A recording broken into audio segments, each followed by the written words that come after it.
we hear about this growth mindset, have an open mind, try new things and all those things. And many people, even in job descriptions, ask for a growth mindset. And most of us don't know in practice how a growth mindset should look like, or if I want to have a growth mindset, how I should get that growth mindset. And that's what we are going to talk about today with Anne-Fleur. And Anne-Fleur is currently, she is risk analyst with Morgan Stanley. And I'm going to let her introduce herself. And before that, you know that you're listening to Empowered Women series. This is where we talk to inspiring women leaders like Anne-Fleur and take inspiration from them for aspiring women leaders and have candid conversations so that we can learn from each other. It's all you, Anne-Fleur. Thank you very much, Purnima. Thank you for having me. I've been following this initiative very closely and I've learned a lot from it already. So thank you as well for hosting this initiative and for this particular topic now. To introduce myself, my name is Anne-Fleur. I'm from the Netherlands, but I grew up in Belgium. Throughout my life, I've lived in quite a few places, ranging from Hong Kong to Shanghai, Boston as well, where I met Purnima. And currently I'm living in Budapest in Hungary. When I describe myself, I normally use 3 words, which is curious, determined, and empathic. And I think this also resonates with the topic that we will be discussing today. I really love exploring new places, meeting new people, kind of throwing myself into the unknown and see what happens. And my favorite question, I would say, is why. I always want to understand why things happen, why people do a certain thing a certain way. I just really like to understand what happens around me. So I think that is kind of me in a nutshell, a brief introduction about myself. Beautiful. And I agree with everything that you said. I know you as a curious person. I know you as an empathic person. And I love all those sides of you. So let's start with our topic. First of all, because you enjoy asking why, let me ask you why. It's like, open mindset, open heart, and growth mindset and everything. Are these really necessary career skills? And why, if you think yes or no or whatever, why do you think so? That's my why. I definitely think that this kind of mindset is very important nowadays. I think it's very as part of your career, but also to live your life to the fullest and also to make the biggest possible impact on other people in a positive way. Starting with the more obvious reason, I think that it's very important to have an open and growth mindset um, because in this way we are willing to take on new challenges and we should ask questions, connect with colleagues who may not be directly related to your project or your team.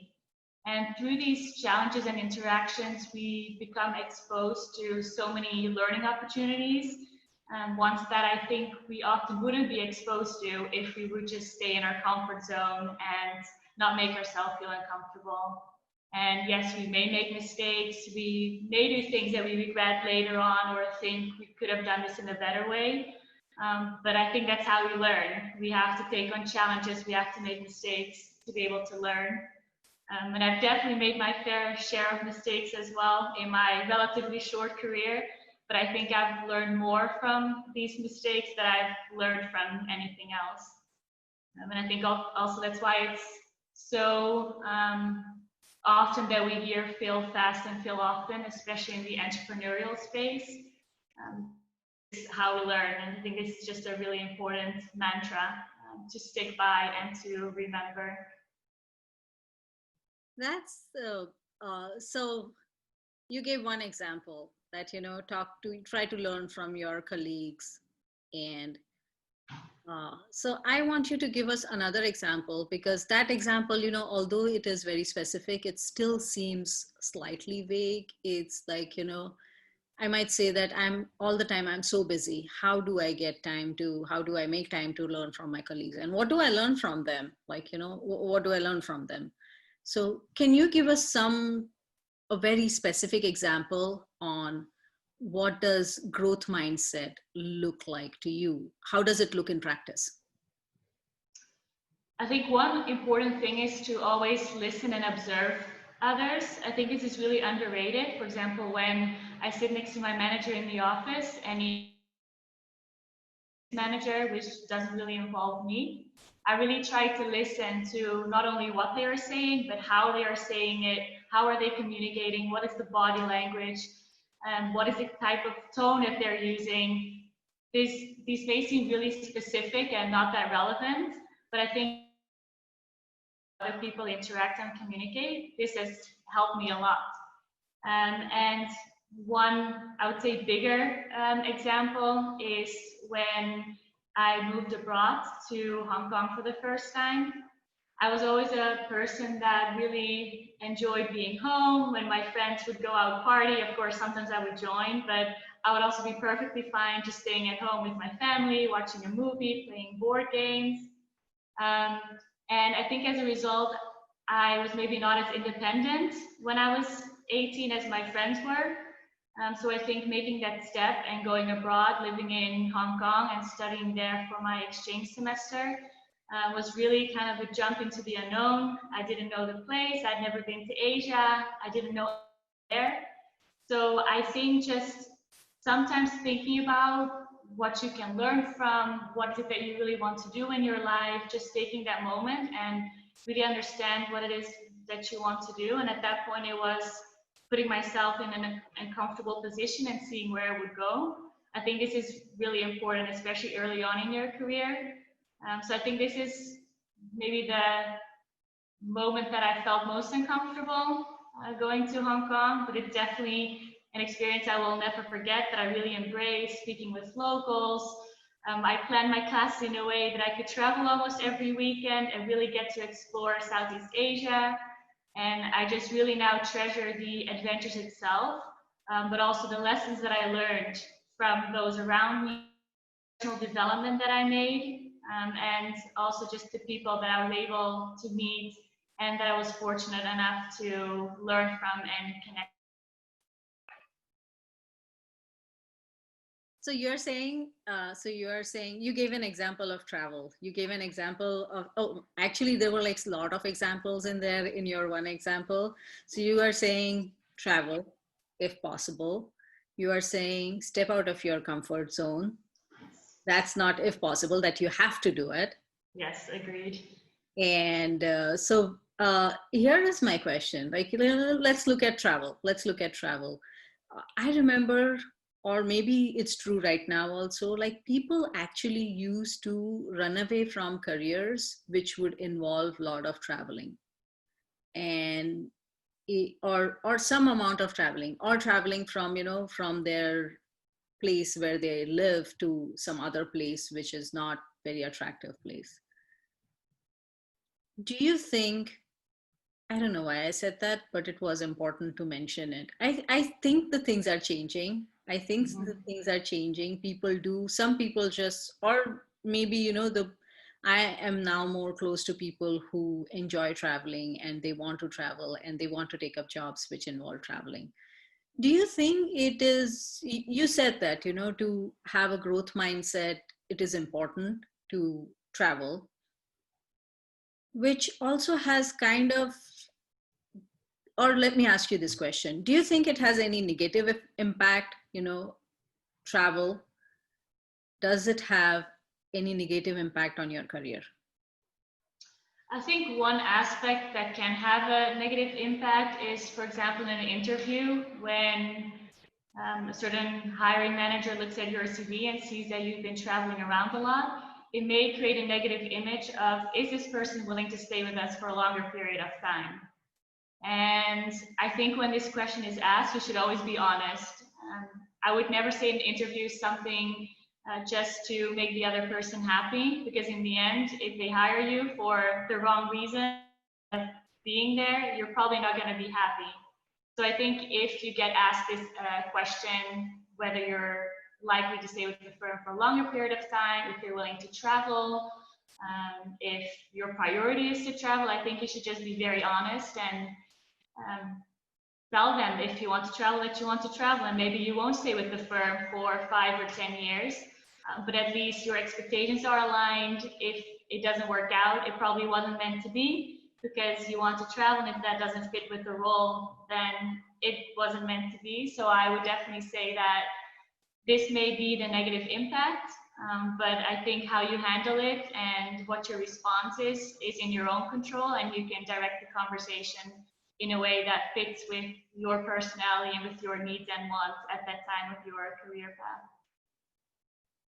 I agree with you. I agree with you, and I have an opinion on this that I feel like even the hiring practices of, if you're asking for, you can't ask for growth mindset and at the same time have on the other side perceive person as, this person is not settling down, because that is the indication of growth mindset that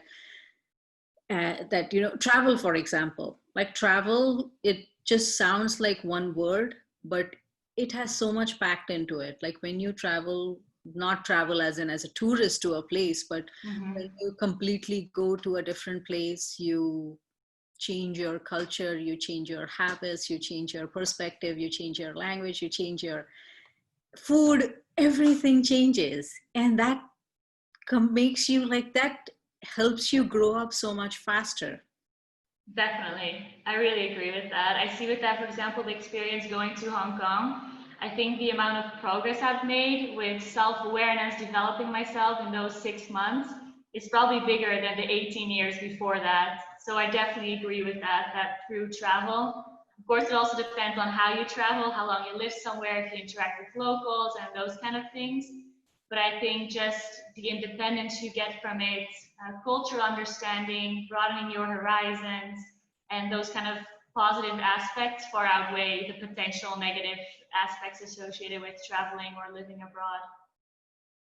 Yeah, I think I don't see it as negative. I just think of it as a perception thing, or I have an opinion that, like a lot of hiring practices in many places, not all places, in many places are still very traditional, and and the roles that they are looking for are very innovative, very creative, very different from the traditional. So there has been a huge gap between how they create a job description and what actually they're looking for. And and that's where the job description, not just in a way what they write, but in a way what they understand what kind of person they're looking for. Job description, like a website, is just an indication of what's happening inside, is just portrayed outside. It's just the messaging. So that's I am, while you're saying all these things, that's what I'm thinking about here, that like if someone was to hire a person with a growth mindset, and that person, all that person did for last 10 years is live in 5 different places, how would you assess that person? Is it a plus or is it a minus? And Definitely. I definitely think it's a plus, because other than everything else, there is one thing that I have observed in you specifically, which is you stay in touch with people really well. And I I try to. and I have a I don't know where it came from. I don't, and it's a very exceptional quality. I don't see it in a lot of people. And I think for you, it might have come from traveling to different places and making so many friends, and taking piece of that life everywhere where you go. You can, you can say that no, you're wrong. That's not why I keep in touch with people. No, that's so interesting actually that you mentioned that, because I've never really thought about it, because it kind of comes naturally to me now. I feel like, for example, sending an email to you just to see what's happening, what events are going on. I'm just really curious and I want to know. So it kind of comes naturally. But now that you mentioned it, I definitely think that this could be a reason, because if I look at some of my childhood friends who, for example, stayed in Belgium most of their lives, they still have their same friends. They can meet up whenever they like, but I don't really have that safe place I can go back to because I've moved around so much. So I think my safe place in that case is just trying to stay in touch with people. And if I end up traveling to the same place or going somewhere where someone lived that I met before, I try to stay in touch and meet up with them. So I definitely agree with you. And I think that's perhaps one of the main reasons why I really try to stay in touch, because that would be my safe place and it's my way to stay connected with people. Yeah, and something that people should, like travel, growth mindset, all those things, that's one part. But right now, especially right now, when everyone is working virtually, you don't really have, your colleagues, or a lot of us don't see that many friends and stuff like that. That habit, I guess, will be useful for everyone, just for your own sanity, to find your own constant, because all of us need that safe space. What you call as safe space, I call as my constant. Like, you need some placeholder in your life, that you can go back to, some people that you can go back to, whatever, whenever you feel like, in whatever shape and form you feel like.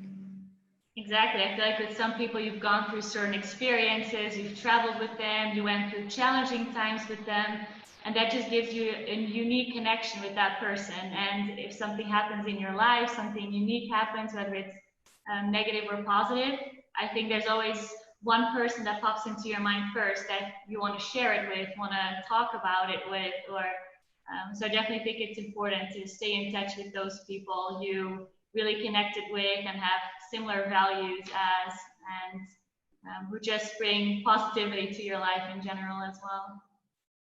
Okay, so now I have very last question for you, and thank you so much for talking about everything and explaining it so well, and giving very practical examples. And yet, I'm going to ask you a question, which is, if someone was to start developing growth mindset from tomorrow, like, what advice would you give that person? The biggest advice I can give is to be curious. And what I mean with that is ask questions, whether it's to strangers you meet at the supermarket, or to someone you're sitting next to at work, or someone you haven't spoken to in years. But also to go to places, to meet people, and as we talked about before, to throw yourself into the unknown. I think really one important aspect that I mentioned before when I introduced that I think is just really, really important and underrated is empathy. And I think through meeting people with different perspectives, going to places you have never been to before, you really start to broaden your horizons, and it becomes easier to put yourself into someone else's shoes. And I'm actually reading a book now written by a former FBI hostage negotiator. And he also mentioned that even in his experience, empathy made such a big impact on these negotiations. And the same impact can happen as well in relationships with your friends, romantic relationships, relationships with colleagues. So I think by putting yourself in uncomfortable positions and exploring and meeting people and understanding these different perspectives, you create something called empathy, which I think is really a key in life to develop and maintain relationships. That is, what's that book called as? It's called Never Split the Difference. Wow. It's really interesting. He starts with kind of a hostage situation and what tactics were used and how this can be applied to real life, whether it's in your personal life or anything work related. I'm going to read it. I'm going It's really good. And I do believe in it. Like, I do believe that one is, what you talked about, curiosity. Yes, ask questions. At the same time, ask questions in Anne-Fleur way. Like, Anne-Fleur has this extremely genuine, you're extremely genuine person. So your questions are always real, curious, and real questions that you're actually curious about. They are never questions for the sake of questions. And most people that you ask question to, no matter where you meet them, are smart people. And if you ask them a fake question, they, like, people can tell fakeness of people. And Yes. instead of empathy, you are going to go exactly opposite of empathy. So Yes, definitely agree. Of course, there's no point in asking a question if you're not interested in the answer. So I definitely agree that questions must come from the right place and you must be willing to listen. Otherwise, there's no benefit to asking the question in the first place. So I definitely agree with that. Yeah. And I think I read an article, someone, I think maybe Zach posted something on LinkedIn, which was about uh, like most people ask, how are you? And they don't really mean it. They don't really want to know how are you. It's like saying a way of saying hi. And since then, I have become slightly more mindful of when I ask, how are you? Do I really want to know this person, how that person is doing? So even the casual questions that we ask, if we start being, I am mindfully trying to be genuine in that question. So when I ask Anne-Fleur how she is, I want to really know how you're doing. I think article yesterday where it mentioned the saying that do we really care when we ask how are you, or is it just kind of become a habit to ask how are you? The tip then was to, instead of asking how are you, whether it's on the street or whether you're talking to someone at work, is to ask something more specific, like how was your weekend, how did that conversation go with your mother, or of course it depends on how close you are with that person, but asking something more specific I think is way more effective at building relationships and getting more insightful answers. So I've also started paying more attention to this, and I've seen myself as well that I enjoy it when other people ask more specific questions. So I definitely think it has a positive impact to ask more specific and insightful questions. Yes. Obviously, you read the article and I did not. You got the moral of the story, which is important. Yeah. So, and I like that idea. I like that idea because, it, one is that you really need to care about that person because you actually need to remember things about that person. And you won't remember things about people if you didn't care about them. Like, whatever the reason might be why you care and why you remember, you would remember only if you cared. And you can ask those questions only if you remember the stuff.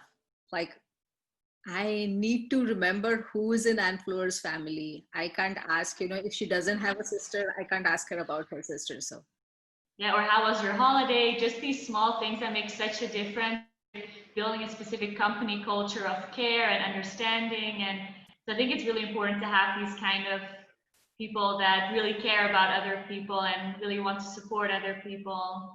So I definitely agree with that as well. Yeah. yeah.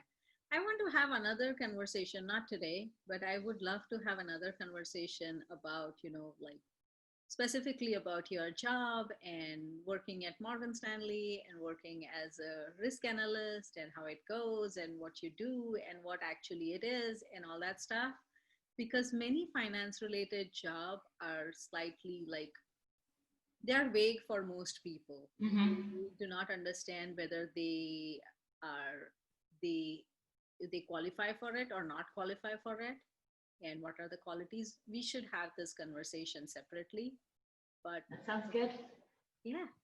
Always And happy to talk to you. So me too. Me too. it's another excuse to have a conversation. Thank you so much for sharing this today. Thank you so much for sharing this. And I do enjoy talking to you always because, obviously the one reason is that you're such a genuine person and always, your intentions and your everything is in the right place. So thank you. And same goes to you. Thank you so much for having me. I really appreciate it. And I always enjoy speaking with you as well because of your optimism and always smiling and always interesting things to share. So thank you very much.